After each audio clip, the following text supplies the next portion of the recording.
사도행전 9장의 말씀이죠. 오늘 본문은 20절부터 31절까지로 되어 있는데요. 어제 읽지 않은 19절 하반절 부분을 제가 읽고 그 다음에 20절부터 드라마 바이블을 듣도록 하겠습니다. 사울이 다메섹에 있는 제자들과 함께 며칠 있을새 즉시로 각 회당에서 예수가 하나님의 아들이심을 전파하니 듣는 사람이 다 놀라 말하되 이 사람이 예루살렘에서 이 이름을 부르는 사람을 멸하려던 자가 아니냐? 여기 온 것도 그들을 결박하여 대제사장들에게 끌어가고자 함이 아니냐? 사울은 힘을 더 얻어 예수를 그리스도라 증언하여 다메섹에 사는 유대인들을 당혹하게 하니라. 여러 날이 지나매 유대인들이 사울 죽이기를 공모하더니 그 계교가 사울에게 알려지니라. 그들이 그를 죽이려고 밤낮으로 성문까지 지키거늘 그의 제자들이 밤에 사울을 광주리에 담아 성벽에서 달아내리니라. 사울이 예루살렘에 가서 제자들을 사귀고자 하나 다 두려워하여 그가 제자됨을 믿지 아니하니 바나바가 데리고 사도들에게 가서 그가 길에서 어떻게 주를 보았는지와 주께서 그에게 말씀하신 일과 다메섹에서 그가 어떻게 예수의 이름으로 담대히 말하였는지를 전하니라. 사울이 제자들과 함께 있어 예루살렘에 출입하며 또 주 예수의 이름으로 담대히 말하고 헬라파 유대인들과 함께 말하며 변론하니 그 사람들이 죽이려고 힘쓰거늘 형제들이 알고 가이사랴로 데리고 내려가서 다소로 보내니라. 그리하여 온 유대와 갈릴리와 사마리아 교회가 평안하여 든든히 서가고 주를 경외함과 성령의 위로로 진행하여 수가 더 많아지니라. 아멘. 프레드라고 하는 사람이 있습니다. 한 오래된 생선구이 요리집에서 일해온 청년입니다. 이 생선구이 요리집은 2차 대전 이후 한 번도 수리된 적이 없어서 녹슨 탁자며 때 묻은 벽지와 그 벽의 틈들이 군데군데 갈라져 있었고 털이 다 빠진 양탄자는 이제 본래의 색조를 구별조차 할 수 없을 정도였어요. 그래서 프레드 생선구이 요리집은 온 마을 사람들에게 그저 지저분하고 정돈이 안 된 상태를 설명하는 대명사처럼 쓰이고 있었습니다. 그러던 어느 날 마을 사람들의 흥미를 끄는 문구가 이 요리집 창에 붙었습니다. 주인이 바뀌었습니다. 요리집의 주인이 바뀌었다는 얘기예요. 그리고 며칠 되지 않아 가게 이름도 바뀌었어요. 프레드릭 생선 전문 레스토랑이 된 겁니다. 비록 프레드는 여전히 그곳에서 일을 하게 됐지만 그에겐 더 이상 아무런 권한이 없었습니다. 단지 주인의 명령에 따라 바뀌어야 할 이 요리집의 인테리어와 프레드의 업무 태도 등을 구석구석 지시받고 그에 따라 행하게 되었습니다. 갑작스러운 대청소였어요. 낡은 식탁들은 던져졌고 새로운 벽지는 레스토랑의 분위기를 환하게 만들었고 넓고 푹신한 양탄자는 들어서는 모든 이들에게 아늑함과 포근함을 선사했습니다. 비록 똑같은 장소, 똑같은 요리였지만 거기에는 새로운 변화가 생겨나게 되었다는 거예요.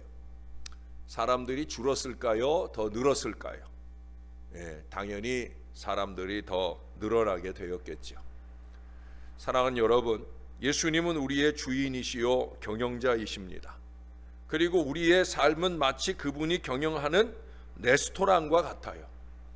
그리스도를 핍박하던 사울은 그의 삶의 창에다가 주인이 바뀌었습니다라는 이 표시를 붙였습니다.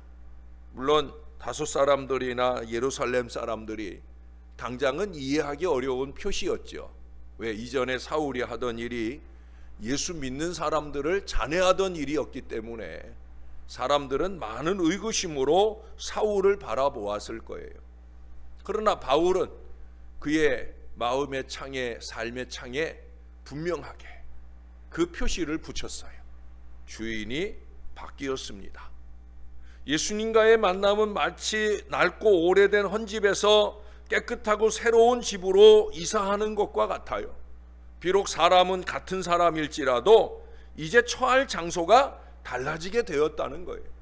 그리스도인이 되었다라는 것은 바로 이처럼 전적인 삶이 변화하는 혁명인 것입니다. 그러므로 누구든지 그리스도 예수 안에 있으면 새로운 피조물이라 그랬잖아요. 이전 것은 지나갔으니 보라 새 것이 되었도다. 이것이 저와 여러분을 향한 주님의 선언이에요. 물론 새롭게 살자 하면 어렵고 힘든 일이 있지요. 오늘 이 사울의 삶을 보세요. 예? 거기 21절 하반절에도 보면 그들을 결박하여 대제사장들에게 끌어가고자 함이 아니냐라고 사울을 오해하는 사람들로 인해서 어려움을 만날 수밖에 없어요. 오죽하면 그 뒤에 25절에 보면 제자들이 밤에 사울을 광주리에 담아 성벽에서 달아 내릴 정도의 어려움을 만났습니다. 또 30절에도 보면 형제들이 알고 가이사랴로 데리고 내려가서 다소로 피신을 시키기도 합니다. 그런데 여러분, 놀라운 일은요, 22절에 보니까 사울은 힘을 더 얻어라고 적고 있어요. 고난과 어려움이 왔다고 해서 사울이 위축되고 있는 것이 아니라는 거예요. 오히려 사울은 힘을 더 얻었다라고 말씀하고 있어요. 주님께서 그의 손가락을 들어 지시하신 우리의 구석구석은 이렇게 잘 바뀌어 가고 있는지 우리 자신의 모습을 솔직히 돌아볼 수 있어야 됩니다. 만약에 우리가 여전히 오래된 프레드의 그 생선구이 요리집에 있다고 하면, 그래서 구습을 벗지 못한 채 어리석게 행하는 마음과 태도가 있다고 하면, 우리는 예수님께 다시금 새로운 변화를 간구해야 합니다. 주인 되신 우리 예수님 보시기에 좋은 모습으로, 또 우리가 부른 찬양처럼 시온의 영광이 빛나는 그 아침에 우리 예수님이 찬송되어지는, 영광 받으시는 그 은혜의 아침을 열 수 있는 믿음의 모습들이 저와 여러분에게 있어야 된다는 거예요. 사울이 회심한 이후부터 11장에 서술된 바 안디옥 교회에서 가르치는 사역을 행하기까지의 그 어간에 활동한 내용은 그리 단순하지만은 않아요. 본문에 기록된 내용 외의 사실이 그의 초기 활동에 연루되어 있거니와 기독교 선교 사상 위대한 공헌을 한 이 사울의 선교적 생애를 고찰함에 있어서 그의 초기 활동 내용을 살펴보는 것이 아주 중요해요. 그래서 오늘의 이 본문을 적어놓고 있는 거예요. 왜냐하면 그의 초기 활동은 오늘 본문에서 보는 것처럼 유대인들을 대상으로 복음을 전하는 사역을 하고 있잖아요. 그렇죠? 오늘날 우리로 말하면 전도에만 일관하고 있는 것처럼 보여집니다. 이방 선교에 전념하게 되는 그런 사울의 모습을 아직은 기대하기가 어렵다는 거예요. 근데 여러분, 여기에 보면은 그가 예루살렘에서 복음을 전할 때 헬라파, 헬락의 유대인들 사람들과의 복음적 접촉이 이루어진다는 사실이에요. 그러니까 실제적으로는 전도를 열심히 하는 것 같지만 그 전도를 통해 뭐예요? 앞으로 이루어질 선교의 기폭제를 준비하고 있더라는 거예요. 그러면 유대인들에 대한 사역에 중점을 둔 이 사울의 초기 활동을 한번 자세히 보시겠습니다. 사울은 회심한 이후에 3년 동안을 아라비아와 다메섹에서 보냅니다. 우리는 이 시기를 25절까지의 내용에서 간단하게 적고 있지만 갈라디아서 1장을 보면 거의 3년여의 세월을 지나게 돼요. 이 시기에 사울은 예수님께서 하나님의 아들 되심 그리스도이심을 선포했다고 오늘 20절이나 22절에 말씀하고 있어요. 유대인들과 심한 대립의 국면에 빠지게 될 수밖에 없는 거죠.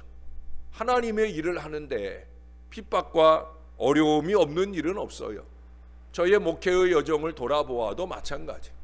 하나님의 교회에서 하나님의 교인들에게 하나님의 목회를 하는데도 불구하고 어렵고 힘든 일들이 없었던 것만은 아니라는 거예요. 근데 그와 다른 유대인들과의 대립관계는 두 가지 성격을 띱니다. 하나는 바리새인이었던 그가 기독교로 개종해서 복음을 증거한 사실을 듣거나 목격한 유대교의 사람들이 그에 대한 이 배교라고 하는 감정에서 비롯되는 거죠. 미움이죠. 그러니까 유대인들, 예수 안 믿는 유대인들에 의한 어려움을 만나게 된다는 거예요. 다른 하나는 이제까지 사울의 핍박을 받았던 기독교 신자들이 아직 획기적인 그의 변화를 불신한 데서 비롯된 어려움도 있더라는 거예요. 그게 이제 21절이나 26절에 적고 있는 의심, 그 의심 때문에 만나게 되는 어려움들을 말하는 거예요. 구체적으로 그는 유대교 사람들의 살해 음모에서 벗어나기 위해 다메섹에서 예루살렘으로, 또 예루살렘에 이르러서도 핍박을 받았고 믿는 형제들 중 많은 무리들로부터 불신을 받기도 했어요. 특별히 그는 예루살렘에서 헬라파 유대인들에게 복음을 전했는데 이는 예루살렘 교회가 소홀히 해온 사역이에요.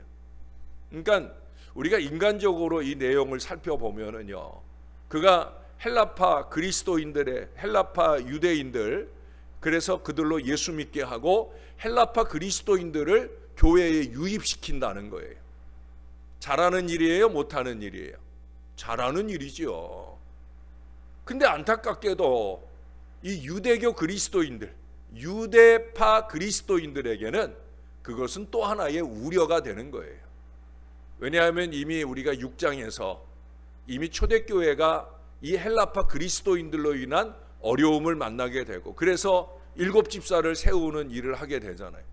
물론 교회는 그렇게 발전이 됐지만 안타깝게도 인간적 사고방식을 가진 그 사람들은 여전히 교회 안에 있더라 하는 사실이에요. 헬라파 유대인들이 당시 예루살렘 교회에 있었지만은 아직은 이방적 성격을 간직하고 있다는 이유로 히브리계 유대인들로부터 환영을 받지 못하고 있다는 사실을 우리에게 안타깝게 보여주고 있습니다. 환영해야 합니다. 마음을 열어야 됩니다. 아무튼 바울은 헬라계 유대인들에게 전도를 했지만 그도 역시 스데반이 처한 위급한 상황에 빠지게 되었다는 거예요.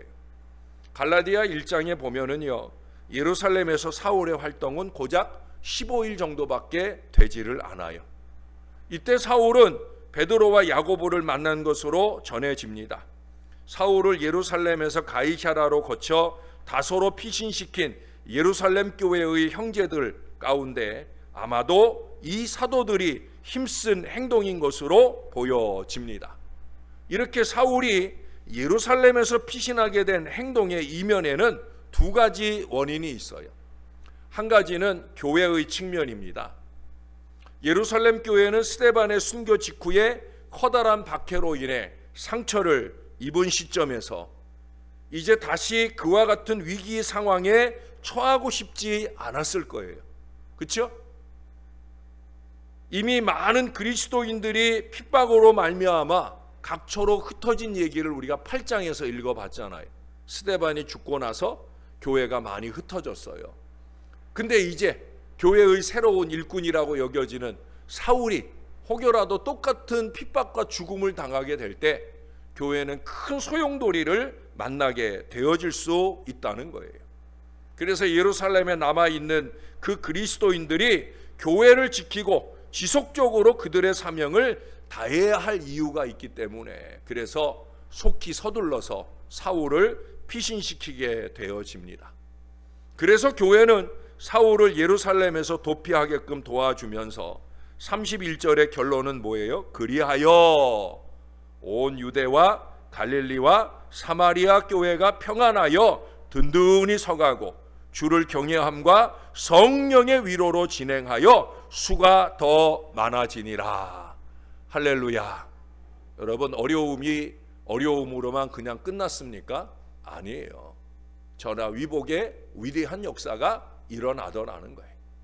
교회에만 그런 게 아니에요. 두 번째, 사울의 측면에서도 마찬가지예요.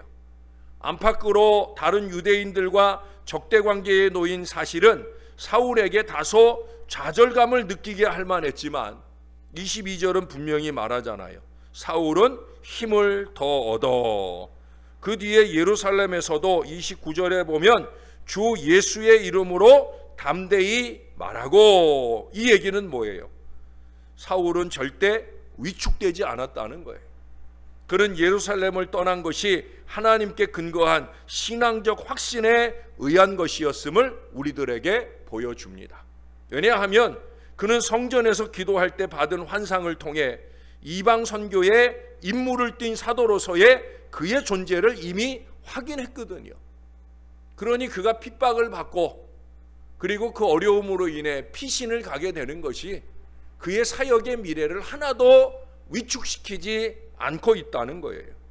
그것은 당연한 일이고 예루살렘에서 속히 떠나라는 그 지시였던 것을 나중에 22장에 보면 사울이 직접 증언하는 내용이 나오게 되어집니다. 예루살렘에서 피신한 사울은 가이사랴에 흩어진 유대인들과 그의 고향 다소의 유대인들에게 계속해서 예수를 증거한 것으로 보여집니다.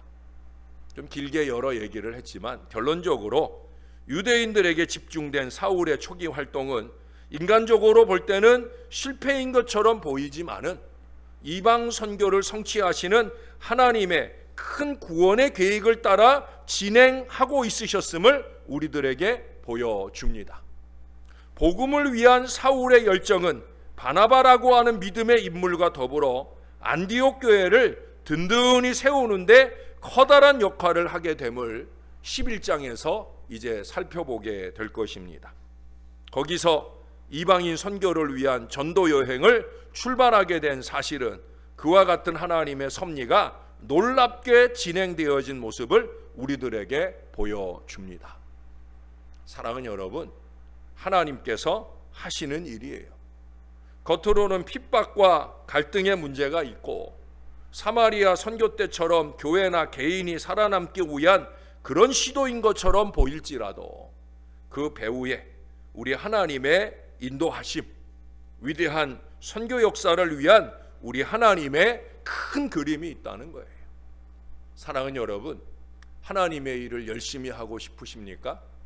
그 하나님의 일을 열심히 하자고 하니까 크고 작은 시험들이 찾아오지는 않으십니까? 그럴 때마다 오늘 사울의 이 태도를 저와 여러분의 마음속에 새겨야 할 것입니다.